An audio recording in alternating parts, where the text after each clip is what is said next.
vemos la próxima. Nos vemos, Pablo, buen fin de semana. Abrazo grande. Juan Di Natale, Cerrando Comunistas, bienvenida, bienvenidos. Es noche de viernes, estamos haciendo QR aquí en Bravo TV. Por supuesto, arrancábamos un poco también con este tono con Juan, ¿no? Gran preocupación, una enorme cantidad de compatriotas, sobre todo del norte bonaerense, el norte de la provincia de Buenos Aires, tratando de que no siga lloviendo o eventualmente tomando los recaudos para que, si la cosa, como cuentan, va a durar todavía varias horas más, por lo menos que no agarre desprevenido. Hay alerta roja en más de 20 distritos de la provincia de Buenos Aires. El alerta roja viene con la preparación de un kit, de una mochila donde haya una linterna, una radio, un teléfono, los documentos, más de 250 milímetros de lluvia en muy poco tiempo, como suele ocurrir en medio de tanto cambio climático, y por supuesto algunas rutas provinciales están cortadas. Bueno, nos vamos a ocupar en un ratito de contarles cómo está el asunto, pero no podemos más que tener eso como telón de fondo, esa preocupación, insisto, por tantos compatriotas y tantas compatriotas que la están pasando muy mal, y sobre todo porque frente a las experiencias que hemos venido teniendo, Olavarría, Bahía Blanca, otras localidades también en el resto de nuestro país, cuando comienza una situación como esta, ya la expectativa es otra, ¿no? Ya empieza a haber una suerte de espejo de otras situaciones. Quizá antes esperamos que pase ya, ahora es como un temor de que no suceda como en otras oportunidades. Así que bueno, vamos a estar atentos con ese tema. Bueno, por supuesto que toda esta semana, la anterior, lo que dominó la agenda, lo que dominó la conversación pública tiene que ver con las elecciones de este domingo. Y quedó de alguna manera de lado la sustentabilidad del plan económico, es decir, el dólar. Y nos vamos a meter en ese tema ahora muy rápido con Guido Bambini. El título que nos propone Guido es pan para hoy. A veces es hambre para hoy y hambre para después también, ¿no? Para mañana también. Pan para hoy, hambre para mañana es la pregunta. Porque el gobierno, que tendría que estar comprando reservas, parece estar apostando a otra cosa. ¿A qué? Bueno, ¿se acuerdan los puentotos? Los puentes del Toto Caputo, del ministro de Economía, que nos explicaba Hernán Lecher. El gobierno parece estar todo el tiempo pendiente de cuál es el próximo puente que lo lleva hasta que le da cierta tranquilidad respecto del tema dólar. Ahora el gobierno está desesperado por los anuncios de sacar los dólares de los colchones y tratar de alimentar otra vez esta economía que, insistimos, es muy dependiente de los dólares, y la pregunta es ¿hasta dónde va a aguantar esa situación? Si llega efectivamente hasta las elecciones nacionales de octubre. Es muy llamativo lo que pasó con el anuncio que iba a hacer el gobierno respecto de ese tema de poder usar libremente los dólares sin que nadie pregunte nada. Aparentemente se vino generando toda una expectativa de Adorni, del ministro de Economía. Y es muy curioso porque Adorni dio una razón y el jefe de gabinete dio otra respecto de por qué ese anuncio no llegó. Iba a llegar ayer, ¿se acuerdan? Bueno, dijo Adorni no, porque en realidad el kirchnerismo va a decir que es un anuncio electoralista, así que no les vamos a dar de comer. Pero el jefe de gabinete dijo, en realidad es tan complejo lo que quiere hacer el gobierno, es tan complejo lo que queremos hacer, que todavía no está a la letra fina, no se sabe muy bien cómo se va a hacer. Eso que el gobierno desesperadamente quiere hacer. Así que, a partir de eso, vamos a tratar de volver a pensar en qué momento está el plan económico del gobierno, si efectivamente aguanta, cómo está la situación del dólar y cuál es la máxima expectativa o qué puede ocurrir. Nos vamos a meter en eso, insisto, con Guido Bambini, pero viene Julia Estrada, diputada nacional de Unión por la Patria, para hablar de eso, para hablar del momento económico, pero por otro tema también. Vamos de un Caputo a otro. Porque Julia Estrada radicó una denuncia respecto de amenazas del mago del Kremlin, uno de los vértices o uno de los puntos del triángulo de hierro y de poder del propio gobierno, por amenazas al Congreso en general. A ella en particular, nombrada en un mensaje, en un posteo en la red social X, pero recordemos el episodio de Facundo Manes, recordemos el episodio de Santiago Caputo en el debate porteño, agarrándole una credencial a un fotógrafo que le estaba haciendo... Bueno, todo esto se llevó a una denuncia y el Poder Judicial, la justicia respondió que no había lugar para esa denuncia.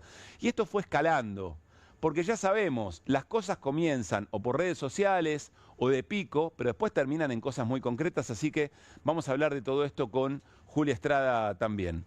Atención con lo que trae hoy Irina Hauser. Nuevas imágenes del ataque de la Fuerza de Seguridad sobre Pablo Grillo. Más concretamente el momento, otra imagen que revela el momento en que el cabo Guerrero dispara esa munición de gas lacrimógeno sobre el cuerpo, la cabeza de Pablo Grillo. Y sobre todo vamos a prestar atención a algo que está en la causa, donde se indica que en ese nuevo video, en esas nuevas imágenes, se escucha una frase muy concreta: no le perdonen. Se escucha que alguien le da una indicación a ese sector de la Fuerza de Seguridad, a esos integrantes, donde está Guerrero, que efectivamente dispara la munición de gas lacrimógeno: no le perdonen a esos hijos de puta. Esta frase se escucha, insisto, en ese grupo de integrantes de Fuerza de Seguridad que terminan generando esa lesión, poniendo al borde de la muerte la vida de Pablo Grillo. Y finalmente lo que les contábamos recién. Vamos a hacer, no sé, estamos en veda, no se puede hablar de encuesta, no se puede hacer proselitismo, pero sí se pueden hacer algunas comparaciones. Seguro ustedes tienen rutinas del domingo electoral. Un desayuno por la mañana, un almuerzo, con distintos menús para invitar a la familia que se acerca y que toma a sus casas como centro de la escena electoral para ir a votar. La merienda, las facturas del domingo por la tarde. ¿Cuánto salía hacer todo eso en el 2021, en las últimas legislativas, y cuánto sale hoy en la ciudad de Buenos Aires? Y no solamente cuánto salía antes y cuánto sale hoy. ¿Qué pasa con el salario? ¿A cuántas personas podíamos invitar con nuestro salario para que el mes no se comprometa en el 2021 y en el 2025 para alguna de esos momentos más tradicionales? Tenemos el pequeño Milei ilustrado con Mariano Hamilton también, mucho para compartir en este QR, cerrando la semana en este viernes tan intenso de mucha lluvia, y por supuesto arrancamos con las voces del día.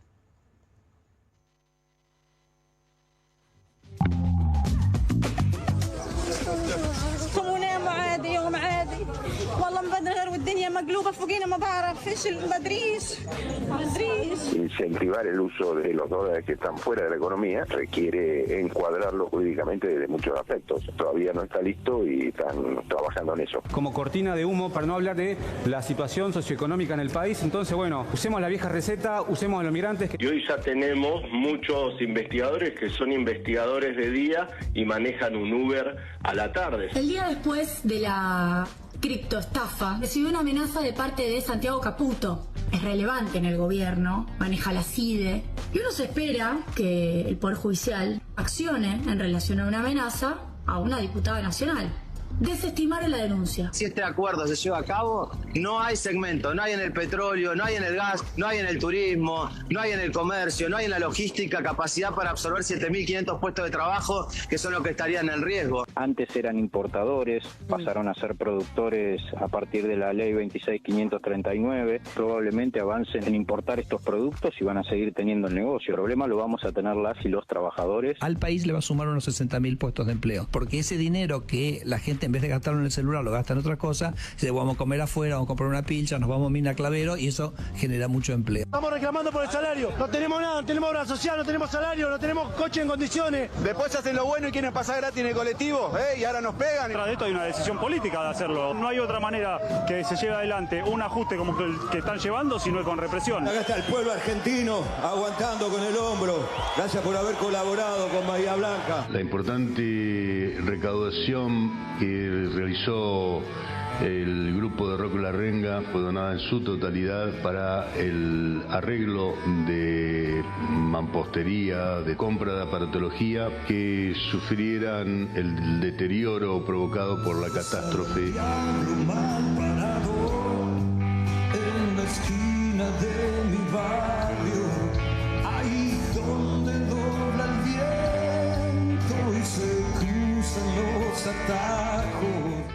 Muy bien, muy buenas noches, Mariano Hamilton. Hola, Guido Bambini, ¿cómo están? Buenas noches. Buenas noches, bien, Pablo Caruso, ¿cómo te va? Bien, un poco preocupados por la situación, las inundaciones en la provincia de Buenos Aires. Aquí también, en Ciudad de Buenos Aires cayó mucha agua, pero sobre todo el norte bonaerense, la zona de Zárate, dicen, está sitiada por el agua prácticamente, en Campana, en Exaltación de la Cruz, también en San Antonio de Areco, perdón.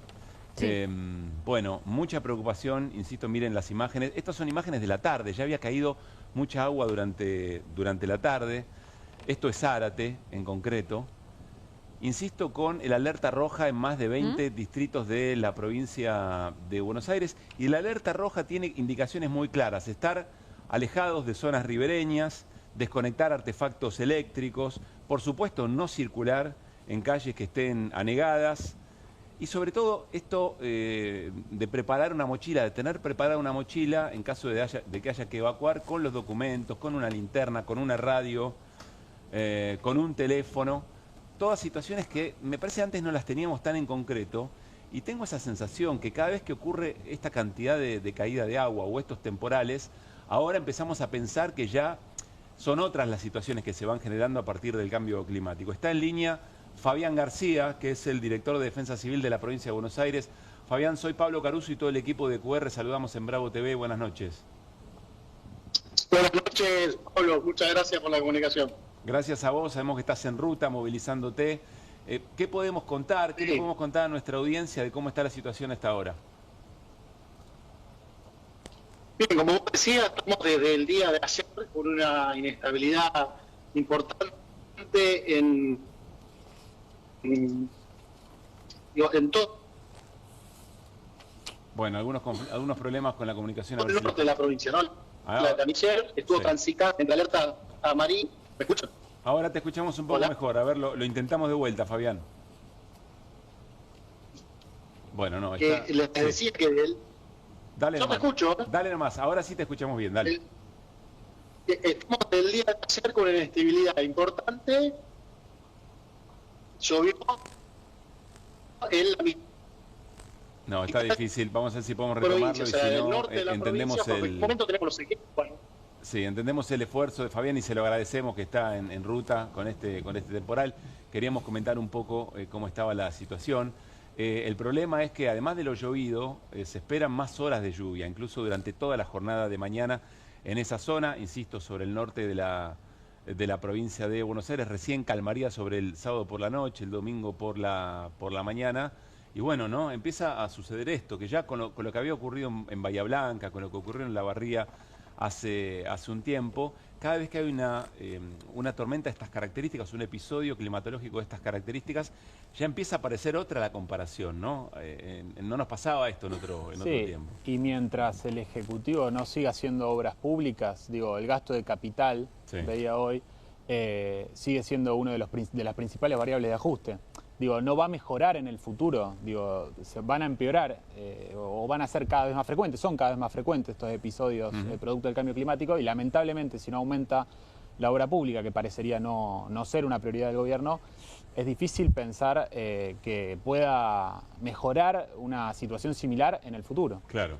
O sea, hay una especie, es curioso decir, no la tormenta perfecta, pero es eso, porque es la falta de obra pública, es verdad, pero muchas veces también es la obra pública al tuntún, porque muchas veces hay trazados de rutas o hay diferentes cuestiones que no se planifican y que después tienen su consecuencia cuando ocurre una tormenta importante como la que tuvimos estos días. Entonces, creo que hay tres cuestiones: el cambio climático, la falta de obra pública y la falta de planificación. Son las tres patas que uno puede decir terminan en esto. Sí, claro.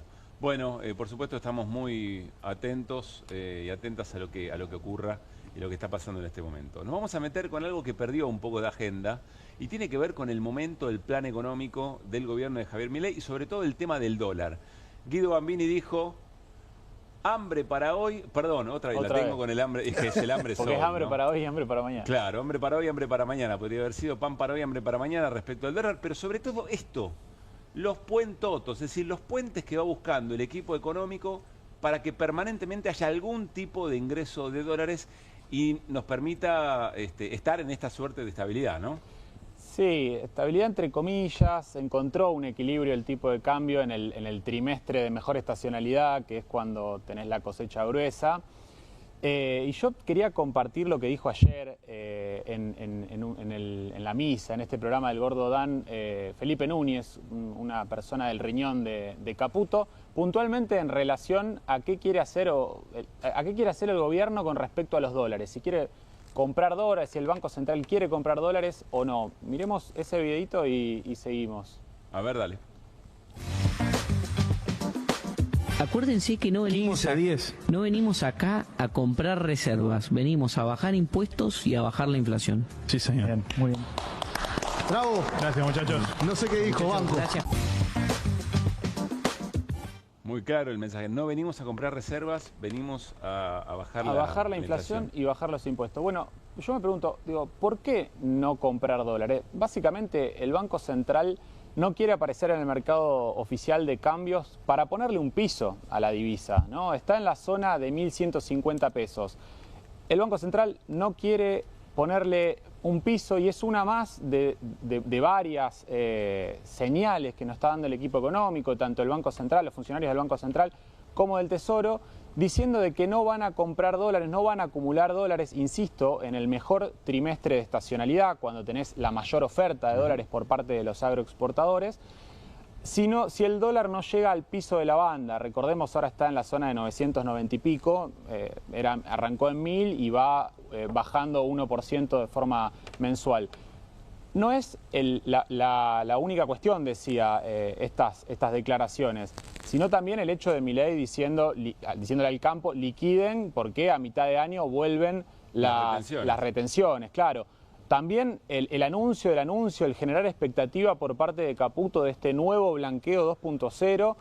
Y en definitiva son todos puentes porque el modelo económico está planteado en este sentido. El modelo económico necesita permanentemente de una inyección de dólares para sostener este tipo de cambio en este nivel, ¿no? Para generar este efecto riqueza o este efecto dólar barato, en donde vemos cómo aumentan los viajes de compras o aumentaban en el verano los viajes de compra o cada fin de semana largo los viajes de compra a Chile o a Brasil o mismo cómo estamos importando cada vez más productos electrónicos, cómo vienen digamos con Amazon o productos importados. Bueno, a mí realmente me preocupa que en el mejor trimestre no esté comprando dólares el Banco Central. La apuesta del gobierno, y tenemos una placa para mostrarlo, digo, porque a mitad de año hay que cumplir una meta con el Fondo Monetario Internacional de reservas que parecería no importarle tanto al gobierno. Y ahí estamos viendo cuál es la estrategia de acumulación de dólares, porque si no acumulo por parte de la compra de dólares, que es la forma más genuina que el Banco Central tiene para acumular dólares, ¿cómo acumulo? Bueno, con nueva deuda. A ver, ¿qué estamos viendo ahí? Y acá estamos viendo que el Banco Central está planeando un nuevo repo, que es un nuevo endeudamiento de corto plazo con bancos comerciales, en donde el Estado tiene que poner una garantía por 2.000 millones de dólares y otro bono también a suscribir en dólares para captar dólares, insisto, nuevo endeudamiento, para de esa forma poder cumplir la meta de mitad de año con el Fondo Monetario Internacional, que yo la verdad pongo mis serias dudas. Hay que acumular 6.500 millones, le faltan 6.500 millones al Banco Central para poder cumplir esa meta de mitad de año. Quiero entender, el gobierno no compra dólares a través del Banco Central porque si los comprara tiraría para arriba un poco el... Le pondría un piso porque si aparece el Banco Central a comprar, bueno, le pone un piso a la divisa, digamos, es un demandante. Y lo que quiere es que, digamos, o quede en este nivel o siga yendo para abajo. Yo dudo que siga yendo para abajo. Inflacionaria que nos explicaste tantas veces. Exactamente. El principal objetivo es que el tipo de cambio sea junto con el salario, sean las dos anclas antiinflacionarias para llegar a octubre con este dólar electoral, con una inflación desacelerándose y tener una buena elección. El plan del gobierno es todos estos puentes para tener una buena elección, que baje el riesgo país, volver a los mercados de deuda voluntaria y rolear los vencimientos de deuda. Porque ese es el plan. Para llegar en el último punto a los dólares de vaca muerta y de la minería. A veces nos confundimos preguntándonos, ¿lo va a poder hacer o va a tener éxito? No, siempre la pregunta es por el costo que tiene un plan de esas características, pero vamos a sumarla a la conversación. Vamos a hablar de otras cosas, tiene que ver con Santiago Caputo, denuncias, amenazas, pero está Julia Estrada, como les decíamos. Hola Julia, ¿cómo te va? Buenas noches. ¿Cómo andan? Te sumamos un poquito a esta charla porque de alguna manera... Me suena la filmina. Te suena la filmina y te suena el tema también. Sí. A ver, ¿coincidís con Guido? ¿Qué agregarías? Porque ahora está el gobierno desesperado por lanzar, parece que hasta tropezándose sobre sus propios anuncios, el tema de poder usar los colchones para cualquier cosa sin que nadie pregunte nada. Es lo que está diciendo Guido cuando decía prefiere que no tenga piso en la banda.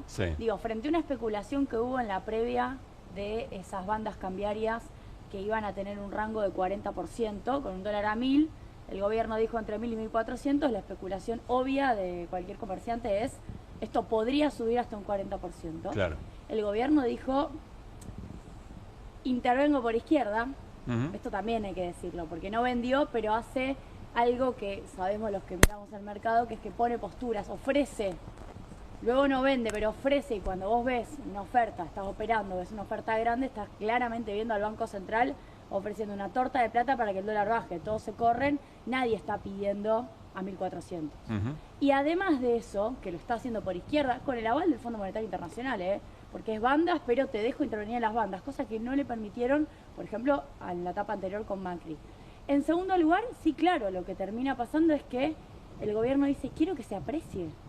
Más todavía que el piso de la banda, más abajo de 1.000. Y no voy a comprar. ¿Se acuerdan de Milei en lo de Fantino? Diciendo, fue en lo de Fantino, ya creo que todo lo dice. Sí, creo que es parte de esas 5 horas de reportaje. Tranqui, que al piso de la banda y no vamos a comprar. Es decir, me importa nada, para ser sofisticada y elegante, la acumulación de reservas que está escrita en el Staff Report. Yo lo que quiero es que el dólar baje todo lo posible, que se haga pelota en la industria, que haya un espejismo cambiario de estabilidad. Esas son las consecuencias del plan. Sí, y que yo llegue con la lengua afuera, pero que yo llegue a octubre con un tipo de cambio recontraapreciado que me sirva de ancla inflacionaria. De hecho, ya estamos viendo en las estimaciones de la primera y segunda semana de mayo de inflación, que claro, la recontraapreciación del dólar impacta en los precios frenándolos, validándonos, volviendo a darnos la razón. Lo digo porque a veces uno escucha algún podcast que dice, al final estaba bien no emitir. No, al final estaba bien apreciar el dólar. Estaba bien, no lo digo en términos valorativos, sino en términos de la causalidad. Claro. Al final apreciás la el dólar. La razón es esa. Y tenés un resultado en términos de antiinflacionario. Bien. La pregunta es por qué el Fondo Monetario no dice nada si tiene acordado otra cosa. Bueno, Pablo, pero esa pregunta la respondés vos mejor que yo. Bueno, pero viste que las obviedades a veces funcionan muy bien. Es increíble. A mí todavía eso me genera contradicción, porque esa gente tiene que seguir trabajando, uno supone, ¿no? Tiene que seguir firmando otros staff reports. Recordemos, el FMI tiene 2 niveles. Tiene a los trabajadores, es injusto, a los funcionarios, funcionarios de cuello blanco, que tienen que firmar informes, pero que tienen una carrera meritocrática por delante, se supone, y que quieren ascender. Y después tiene a los directores. Los directores son los estados, son los ministros de Economía designados para ocupar la silla del FMI en el caso de los estados que tienen una gran participación. Bueno, en el caso de los estados hay un temón en términos geopolíticos. Por cierto, se filtró por Bloomberg que el directorio, una parte muy importante vinculada a Europa, la dijo, mitad, decía, ¿no? El 50%. El cuarto criterio, que es el cuarto de sostenibilidad política, no estaría cumpliéndose. Tenés al peronismo, te guste o no te guste Cristina, tenés al peronismo mandándole cartas desde el PJ a los principales estados para decirles no vamos a reconocer esta deuda, la vamos a desconocer. Entonces, primero no tenés una homogeneidad clara en el directorio, pero claro, Estados Unidos manda, por algo que acá seguramente Guido y también Hernán contaron muchas veces, vos tomás decisiones con un poder de veto en el Fondo Monetario Internacional. Sobre 100 votos, si vos manejás más del 15%, porque las decisiones se toman con el 85% de los votos, y Estados Unidos maneja más del 15%, tiene poder de veto. Pero ese poder de veto, ese 15%, está desactualizado. Si lo actualizamos por la verdadera participación que deberían tener los países según su relación de Expo o PBI, China debería tener más participación, Estados Unidos menos. Por ese poder de veto, Trump todavía los puede llevar. Y después vas al staff. Y son funcionarios. Para mí deben estar todos bastante molestos con la situación de tener que volver a prestarle a la Argentina por un monto de plata que nos pone como principal deudor. Mariano. ¿Qué tal, Julia? Buenas noches. ¿Qué diferencia hay entre esto que vos decís, los funcionarios de cuello blanco del Fondo Monetario Internacional que no hacen cumplir las metas, e igual está todo bien, con los empresarios argentinos que pierden plata, e igual está todo bien, o con muchos que respaldan a este gobierno que les va como el culo, e igual está todo bien? ¿Qué diferencia hay entonces? No, ¿qué diferencia en qué sentido? No, o sea, ¿cuál es la magia? ¿Cuál es la magia que tiene este gobierno? Yo me la imagino la respuesta, pero quiero que lo digas vos. ¿Cuál es la magia que hace que estas cosas sucedan? A mí me preocupa más, digo, si hacemos una escala de indignación, me preocupa mucho más un empresario argentino que ya está viendo que cierra empresas, Toyota, Nissan, sector automotriz, igual calladito la boca. Hoy hablaba, no voy a dar un nombre, pero hicimos un informe de despidos y suspensiones, llamé a uno de los que despidió y suspendió para decirle, che, ¿qué onda? Enojado por la difamación en los medios. ¿Qué onda le dije? ¿Qué onda? ¿Cómo está la empresa? No digo onda. Planteando que la noticia de los despidos y las suspensiones era parte de una especie de difamación periodística. Yo le digo, mira, pero si no es así, lo tenés que salir a desmentir. Claro. No, es así. Lo que pasa es que a mí no me gusta cuando se habla de mi empresa, cuando... Sí. Lo que digo es no solamente hay un acompañamiento a mi ley, sino que hasta hay una negación. Una negación abierta. No voy a generalizar, hay empresarios, sí, claro, obviamente que... Pero perdón, lo de las automotrices desde el año pasado, que, o sea, que lo vienen tapando, que hay por eso es el chiste de qué onda. Claro, bueno, yo hablo así. Vos ya me conocés, Hamilton. Onda, la marca del auto Honda. Por eso es el chiste. ¿Qué onda? Dije. Si lo tenés que explicar. Y bueno, ya perdí la gracia. Igual Honda es de motos. No, lo que decía es que esto es algo que viene ocurriendo y que se tapa sistemáticamente, cosa que a mí me llamó mucho la atención, porque son masivos los despidos en las automotrices desde el año pasado. Sí, y además, bueno, si me ponen a hablar de esto porque tengo un proyecto de autos híbridos, no quiero extenderme, pero sí quiero decir que Argentina está perdiendo el tren, en el sentido de que Brasil nos está pasando el trapo, con Lula llevándose las principales inversiones para los nuevos modelos, porque el chiste es no solamente tener un buen sector automotriz que produce determinada cantidad de autos, sino fabricar los modelos que el mercado va a comprar. Claro. ¿Bien? O sea, los modelos que los consumidores estarían interesados en comprar, que las marcas están promocionando. Si esos modelos no se empiezan a fabricar en Argentina, o no están las plantas automotrices haciendo las transformaciones que haya que hacer, porque todos los procesos a veces tienen ajustes, quedamos afuera, no ya mismo, pero en algunos años. Y eso está pasando, entre otras cosas porque no estamos discutiendo electromovilidad, pero también porque la inversión se está yendo a Brasil. Pero ¿qué es la diferencia entre Brasil y Argentina histórica? La diferencia histórica entre Argentina y Brasil es que cuando hay un gobierno de derecha, Bolsonaro, y quiere meterse con las vacas sagradas de la industria, las industrias dicen, pará, loco, hasta acá, no sigas, no te vamos a permitir que vos te metas con nuestra soberanía empresarial, que vos te metas con nuestra... Y los argentinos se entregan todo. O sea, los empresarios argentinos le dicen, che, pará, con tal de que le hagan una reforma laboral, que nunca la hacen, pero siempre la prometen, entregan todo.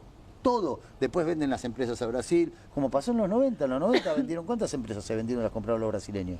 Yo creo que nosotros ahí, bueno, este programa ayuda mucho a eso, y cada vez son menos las voces. También hay que hablar de la concentración en términos de libertad de prensa, que es gravísima. El caso ahora que vi del periodista Ali Jalad denunciado por el presidente, pero lo que digo es, hay una colonización ideológica que lleva a que se peguen un tiro en el pie creyendo que se están salvando. Absolutamente. Creyendo que se están salvando. Entonces, pongo el caso absolutamente patente de yo hablando con uno de los empresarios que aparece en las noticias, que tuvo que echar gente, y acusando al periodismo de difamación por publicar que efectivamente estaba echando gente y que es cierto encima. Se dio la charla económica con Julia Estrada. Lo cierto es que la convocamos un poco por lo que acaba de sugerir. Tiene que ver con las denuncias, con el cercenamiento de la opinión. Uno podría decir hasta con determinado tipo de acciones por parte del gobierno, como para que nadie se salga un poco del cauce en términos de declaraciones, en términos de acciones políticas. Recordemos a Santiago Caputo dando la vuelta en el Congreso después de una sesión, encarándolo a Facundo Manes, lo que ocurrió con el fotoperiodista. Y miren este posteo, que es el que origina una denuncia de Julia Estrada, y ahora nos va a contar algún detalle. La cuenta que nunca niega ser suya Santiago Caputo, y por lo tanto seguimos suponiendo que efectivamente lo es, todos lo dan por hecho. Procedan, Julia, los vamos a ir a buscar hasta el último rincón del planeta, a vos, a la señora, a Máximo, a Sergio, al idiota con miedo de Germán Martínez y a toda la banda de delincuentes que le robaron un PBI a los argentinos. Y está en función de un posteo que hace Julia Estrada. Juicio político, denuncia penal contra el presidente Milei, tenía que ver con la estafa cripto. Después de esto, ¿qué pasó, Julia? Nada. Por eso hice el video. Yo esto lo cuento, esto pasó el 15 de febrero. No me creo para nada ni la más perseguida ni la más amenazada. Si uno empieza a hablar de esto, lo primero que tiene que decir es, le metieron un chumbo en la cabeza a Cristina y casi no la matan. Así que, digo, si vamos a hablar de violencia política, de amenazas, hay que empezar por ahí. Ahora bien, el 15 de febrero pasa esto. Yo busqué si Santiago Caputo tenía esta cosa verborrágica así con todos. No pasó esto idéntico con otros. Sí. Pasó Así, específicamente nombre conmigo. propio, los vamos a ir a y buscar. además, bueno, hay otras menciones a otros referentes del peronismo. Y la verdad es que hice la denuncia, la miro a Irina porque Irina se sabe la historia perfectamente. Yo hasta incluso pensé, bueno, ¿qué podemos hacer? Visibilizarlo. Y después, luego de hablar con varios abogados, me dijeron, mira, Julia, lo analizamos. Es una amenaza. Porque en las redes siempre uno puede, es una amenaza. Lo desestimaron los fiscales. Y fiscales con los cuales uno espera que haya hasta otro comportamiento. Estoy hablando de Picardi, estoy hablando de Iturbe y estoy hablando del juzgado de Casanelo. Ni siquiera llegó al juez. Se detuvo antes, dijeron que no son amenazas, que son expresiones vehementes y poco respetuosas. ¿Y cuál sería? Nunca fueron a la cancha, porque sí, claro. te voy a ir a buscar, me parece que no es vehemente y poco respetuoso. ¿Cómo es la frontera, digamos? ¿Qué es amenaza y qué no? Y además, cuando además dicen, los vamos a ir a buscar. Claro, pero no estamos en el mundo de las ideas. No estamos en el mundo de las ideas. Porque esto pasaba quizás hace 10 años y era distinto. Ahora, yo citaba un caso deliberadamente de una persona que nadie conoce, para no citar casos que quizás el nombre se lleve puesto la anécdota o la situación, que es el de la investigadora de ciencias exactas de la UBA, bióloga del CONICET, que en una discusión con trolls le filtran la dirección de su casa y los libertarios que por redes se enteran de la dirección de su casa, digo, para los jueces, para los fiscales, por redes, van a la vivienda, no la encuentran y le atacan la vivienda, le cortan el agua y hacen otras cosas más de esta persona que, de nuevo, no tiene las herramientas que yo tengo, no es diputada, no es conocida. Entonces, estamos en un mundo en donde las redes son la calle, no son exactamente la calle, pero son bastante parecidas a la calle. Y el clima que están generando, yo decidí visibilizarlo porque acá, y en la conclusión que hago en el video, hay una conclusión obviamente política. Milei no gobierna solo. Milei no llegó solo y Milei no gobierna solo. Ese análisis a esta altura tonto, ingenuo, de que es un outsider, qué bien, qué fantástico, cómo se llevó puesto en las redes, ¿no? Bueno, no. Le prestaron el Hotel Libertador, todavía no sabemos cómo Elstein recibió a cambio ese préstamo. Estoy citando lo anecdótico, sabemos que hubo otras cosas, otras ventas de propiedades para que las maneje a través de AVE. Tenemos el caso de Paolo Roca deliberadamente manejando la negociación colectiva en Argentina. Un gran empresario decidiendo qué paritaria se homologa y cuál no. Con Cordero, que lo puso Paolo Roca, decidiendo que una paritaria que encima es malísima, que es muy baja, no se va a homologar. Digo, ni siquiera es una paritaria. Tenemos a los grandes medios que no dijeron nada del presidente denunciando a un periodista. En otras épocas, ¿no? Qué ingenuidad de mi parte. Y en tercer lugar, esta situación, que es la que menos se sabe, yo hasta dudé, digo, le pongo las caras de los jueces en la... Creo que hay que empezar a visibilizar quién es quién, lo digo en serio, también de los grandes empresarios, encubriendo. Hay una decisión de encubrimiento. Porque después se desgarran las vestiduras por la República, por la democracia. Al día de hoy sigue estando en equidistancia, creo que un escupitajo a un periodista en una marcha, creo que era María Ruiz Guiñazú, nadie, Magdalena, sí. Nadie reivindica eso para nada, pero en equidistancia con lo que está pasando con ahora, un presidente que directamente llamando a odiar. Lo echaron a Longobardi, qué sé yo, lo echaron. ¿Sabes qué? Acá alguien me está haciendo acordar algo que es un buen aporte, que durante el gobierno de Macri, Patricia Bullrich hizo meter gente presa por un tuit. Claro. ¿Se acuerdan? A un pibe de 20 si no me años. Equivoco, por amenaza a Macri. También. Por amenaza en la provincia de Jujuy también ocurrió con Morales. Bueno, sí, ¿te acordás? Exactamente, todo por tweets. Y sin embargo, realmente eran cuestiones que claramente no eran amenazas concretas. A mí lo que me llama la atención es que estamos en un contexto donde me da la impresión de que esto ya merece otro tipo de análisis, incluso a nivel jurídico. Digo, no hay nadie que rompa el molde y que diga, esto lo tenemos que analizar en su contexto. Digo, en un contexto de odio, ¿no? Porque no es en cualquier contexto. Que no existía en esta magnitud durante el gobierno de Macri, porque ahora está legitimado por el presidente, ¿no? Entonces me parece que el contexto es distinto. Claro. Pero bueno, estos antecedentes están, quizá te venga bien.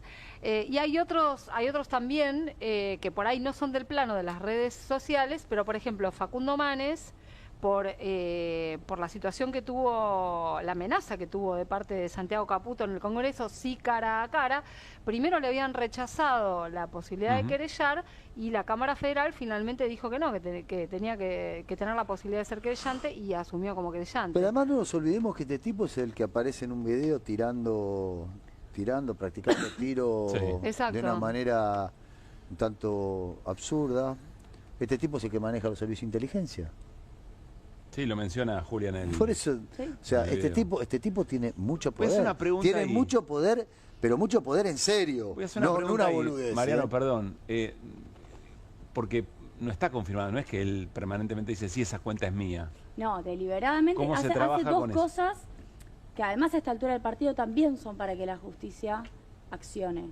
No tiene un cargo público, no le cabe la ley de ética pública ni ninguna legislación vinculada al Código Penal con la cual uno pueda denunciarlo porque ocupa determinado cargo, distinto a Karina Milei, por ejemplo. Karina Milei es secretaria general de la Presidencia. Él no es nada y tampoco tiene una cuenta identificada con su identidad. De hecho, lo que yo me imaginé al hacer la denuncia y al también darme cuenta que claramente había elementos es lo que va a pasar es que van a identificar la amenaza y me van a decir no podemos identificar que sea Santiago Caputo. Yo sabiendo eso dije, bueno, insistiré, chequeen que esa es la identidad de Santiago Caputo, cosa que a esta altura igual habría que hacer. No, la respuesta fue no hay amenaza. Es como la de Francos en el Congreso, Claro, no hay aunque estafa. esa información hubiera sido valiosa también, dado la situación Yo soy o de el las que contexto piensa menciona Irina. que aunque sea esto, una postulación y aunque sea que podamos conversarlo y que uno pueda presentarse ante la justicia, tiene que existir la posibilidad de hacerle frente a estos hechos. Si yo la dejo pasar, más allá del devenir de esta causa, que igual estamos haciendo nuestras cosas. Si yo la dejo pasar, ¿qué pasa con los demás? De verdad lo digo, ¿qué pasa con los demás? Porque el riesgo se de supone naturalizar, que una ¿no? diputada nacional, lo mismo que con Manes, se supone, ¿no? La República no tiene fueros, hay una defensa de la cuestión equilibrada, tripartita, bueno. Pero además es una historia, este país ha hecho una historia de esto. Luego, que el tipo mire la credencial de un fotógrafo. Nos olvidamos, tan rápido nos olvidamos de cabeza, digamos. Tan rápido. Sí, lo mencionamos ese día, lo habíamos visto en vivo casi, ¿no? O sea, nos olvidamos tan rápido. O sea, de que una diputada sea amenazada, nos olvidamos tan rápido de lo que pasó durante la dictadura, donde desaparecían tipos que fueron echados del Congreso por la dictadura cuando se cierra el Congreso. O sea, nos olvidamos ya de todo esto. La vuelta de página es 40 años pasaron. La nota de Arely Jalad, que señala el discurso de odio y lo performático que efectivamente es, si no me equivoco, termina diciendo todo esto en El País de Walsh y de José Luis Cabeza. No me acordaba. No, pero está muy bien el señalamiento. Insisto, hasta el riesgo de la naturalización también, digamos, ¿no?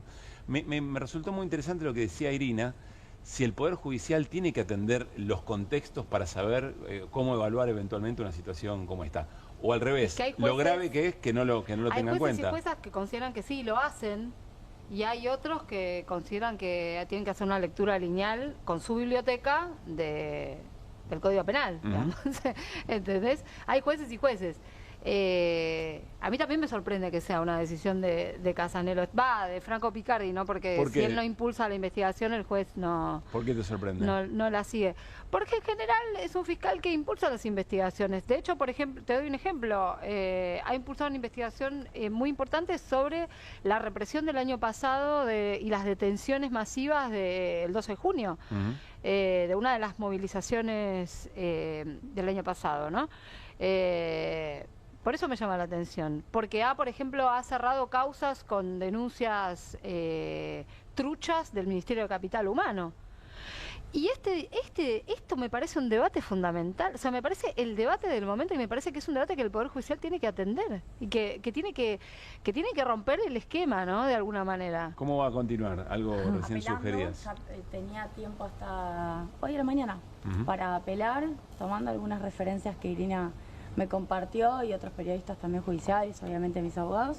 Apelamos. Así que está otra vez la pelota del lado del Poder Judicial. ¿Y eso lo decide quién, esa apelación? Y ahora va a una instancia más arriba. La Cámara Federal que se tiene que sortear la sala, ¿no?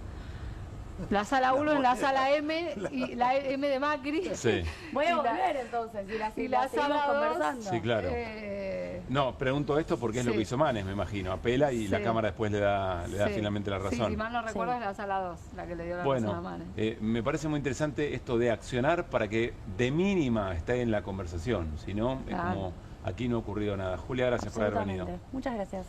Nos vamos a otra causa muy importante. Atención con lo que nos va a contar Irina Hauser. Atención con lo que nos va a mostrar, además.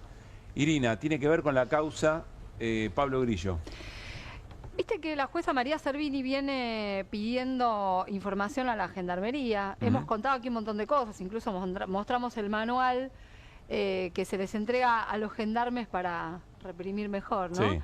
Bueno, Gendarmería mandó sus imágenes del momento en que el cabo Héctor Guerrero dispara a Pablo Grillo.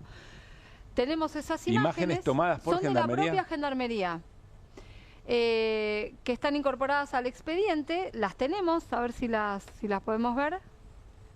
Hay una secuencia de imágenes que las querellas... ¿Qué es lo que estamos viendo ahí, Irina? Ayúdanos a mirar. Lo estamos viendo de espalda al gendarme. ¿Es ese que está parado delante de la formación? Exactamente. Es el que está entre los escudos.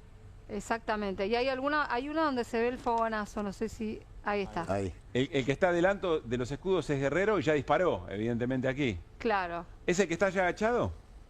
Claro, el que está exactamente. Bien. Ahí se observa bien. Y hay otro al lado que tiene una camarita GoPro. Sí. Esas imágenes no fueron entregadas. Bien. Por la Gendarmería, son importantes. Mira, esta imagen es una secuencia de imágenes de un video. Fíjense que ahí, allá abajo, entre los escudos, donde estaba, si podemos volver para atrás, se ve la estela de humo que sale del disparo, de la ejecución del disparo. Ahí está parado, después se arrodilla. Bien, ¿por qué es importante esta secuencia de video en la causa, Irina? ¿O qué puede aportar? Porque es lo que da el cotejo a la forma en que disparó. ¿Se acuerdan que Mapa de la Policía había hecho una reconstrucción muy clara? Pero bueno, la jueza pide... Ahí estamos viendo el arma en horizontal, digamos, ¿no? En 45, ¿no? Claro. El disparo horizontal, la propia Gendarmería mandó sus manuales a la jueza y esos manuales dicen que el disparo cuando no se hace hacia el piso o hacia arriba, sino que se hace de manera horizontal, tiene capacidad de matar. Lo dice con toda claridad. Es más, también contamos que este cabo, Héctor Guerrero, cuando rindió un examen, dijo que sabía esto. Y sin embargo lo hizo. Lo hizo y sabiendo que aunque se le ordene una superioridad, cosa que todavía no sabemos si alguien se lo ordenó, tampoco tiene que acatarlo, porque es algo que va contra las normas. Bueno, hay que ver qué dice el manual, o qué dice la teoría, o qué cosas lo avalan, si quiere desconocer una orden, y qué cosas pasan en realidad si desconoce una orden en esa situación. Bueno, ¿no? Está bien, pero acá hay pactos internacionales de por medio, ¿eh? O sea, no estoy te quiero decir que no lo estoy defendiendo. Estoy diciendo lo arduo que es eso, lo oscuro que es todo eso. Por ahí lo sancionan, pero después tendrá derecho a un tribunal para tratar de dilucidar que efectivamente eso no lo podía hacer. Es largo, es cierto. La verdad es que yo entiendo los temores. Creo que contamos que a Guerrero, por ejemplo, lo sancionaron por ir con una servilleta sucia a comer. O sea, hay ese tipo de antecedentes, ¿no? Pero eso te da cuenta de a qué le da importancia a la Gendarmería, ¿no? A eso, no le da importancia a que dispara en posición horizontal. En ese video, ¿qué cosas más pasan? En ese video que aporta Gendarmería. En este video pasa lo que te digo de que se ve que hay otra cámara, y es una cámara que la jueza va a tener que reclamar. Porque es una cámara que puede revelar otras anomalías, ¿no? Otras irregularidades. Esencialmente eso. Que es una cámara que, si nos fijamos bien, parece estar desde atrás y más en línea recta hacia donde estaba Pablo Grillo. Claro, exactamente. Es una prueba fundamental esto.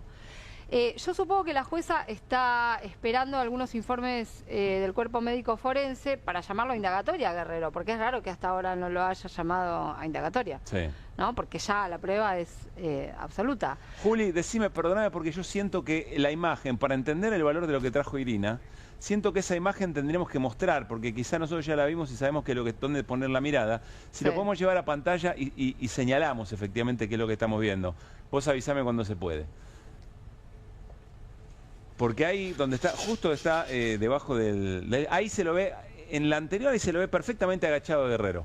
Y fíjense que está en la línea de la senda peatonal, el arma está directamente en paralelo. Sí, él Está en posición horizontal, es nítida la imagen y además Claro. es una persona que se preparó para disparar y para dispararle a otra persona que tenía delante haciendo su trabajo, que era fotografiar. Si está rodilla en tierra, ¿no? Esta rodilla en tierra, a ver si lo podemos ver aquí. Miren, aquí está, este es Guerrero. Aquí está, rodilla en tierra, como dice Mariano, y esto que se ve aquí, negro, es efectivamente el arma que dispara. Y Pablo Grillo está por aquí, digamos, ¿no? Ese es el estacionamiento que está dentro de la propia Plaza Congreso. Miren esto, miren la estela, el humo que sale de la detonación, digamos, ¿no? Que es lo que impacta del momento del disparo. Y el arma sigue apuntando. Y el arma sigue en línea recta. Claro. Y esta es la cámara GoPro que dice, esta es, ¿no, Iri? No, Sí. eso ¿Esta que está acá en el No. casco? un tanque. No, eso es un tanque. Acá, ¿Cuál es la del otro cámara? lado. Esperá, se ve mejor en otra A imagen. ver, sigamos. Ahí, La tiene el en de la izquierda. El casco del de la izquierda. El carro de la izquierda, ahí lo ves, es una... ¿Puedo ir? Así te Sí, señalo. venga, Mariano, porque por eso les decía qué importante es Esta, que ¿no? lo tengamos claro. Claro. Sí, gracias. Esa es la Juanito. cámara. Ah, Claro. muy bien, muy bien. Ah, claro, eso va a tener, no va a tener el escudo impidiendo la vista. Bueno, Estos son esa estas son- cámara sí, tiene que estar registrando nítidamente lo que pasa ahí, claro. ¿no? Igual se ve, acá se ve en esa secuencia. ¿Este es Guerrero? Se ve con. Acá ya se levanta. Se ve con claridad. ¿Este es Guerrero? Ese debe ser Guerrero. Sí, se levanta, sale de la posición de Sí. disparo y se corre del lugar. Sí, además tiene un traje más claro que el resto, ¿se acuerdan? Sí. Bien, ¿acá se ve la cámara con más claridad? Sí. Me parece a mí. Claro, ahí Claro, tenés la ahí cámara, ahí está, tenés la ahí está, cámara. por eso yo te perfecta. decía, había la una cámara. donde Ahí se la veía ves bien perfecta. claro. Esta Ahí. es la cámara. Ahí está. Esta es la cámara. Ahí la ves perfecta.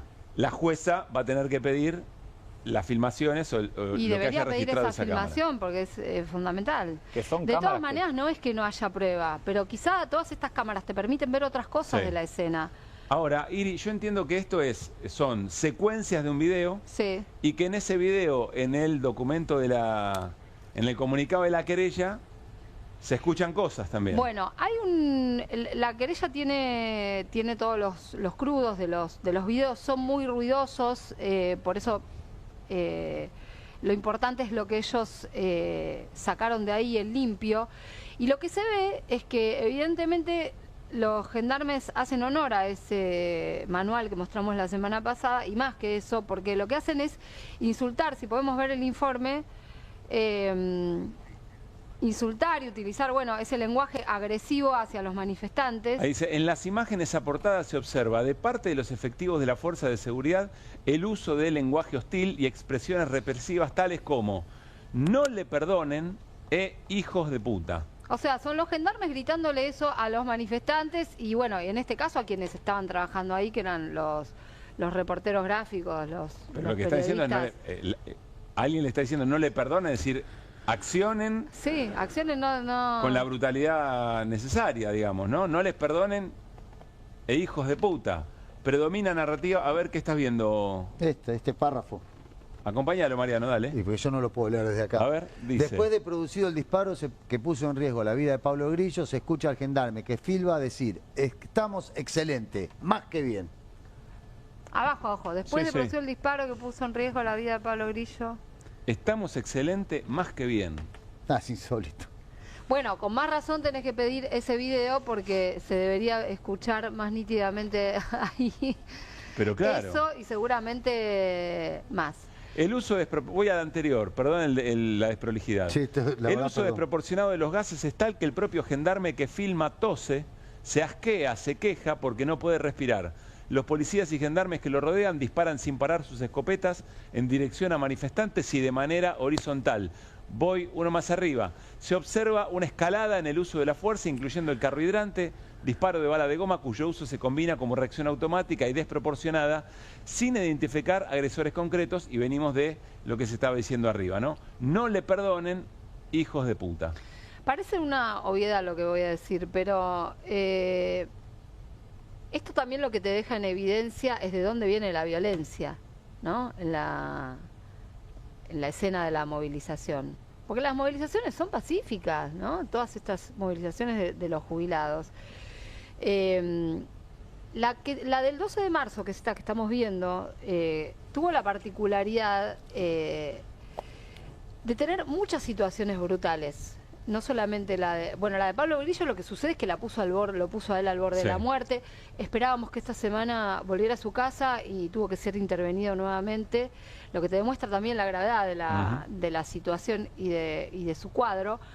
Pero te voy a enumerar solamente algunos que se concentraron todos el mismo día y además a manos de diferentes fuerzas de seguridad. La Gendarmería tuvo un papel importante, preponderante, pero las otras fuerzas de seguridad federales también actuaron con un grado de salvajismo notable. La Policía Federal detuvo a 2 menores en Plaza de Mayo. Claro. ¿Se acuerdan? 2 pibes que habían salido de la escuela. Y que estaban buscando cómo trasladarse porque, claro, estaba el tránsito trastocado por la movilización y por el operativo, porque los que cortan las calles son las fuerzas de seguridad. Los pibes estaban buscando tomar otro medio de transporte y los terminan deteniendo y los dejan con las manos con precintos durante un largo rato. Tremendo. En Plaza de Mayo, uno de 12 años, otro de 14.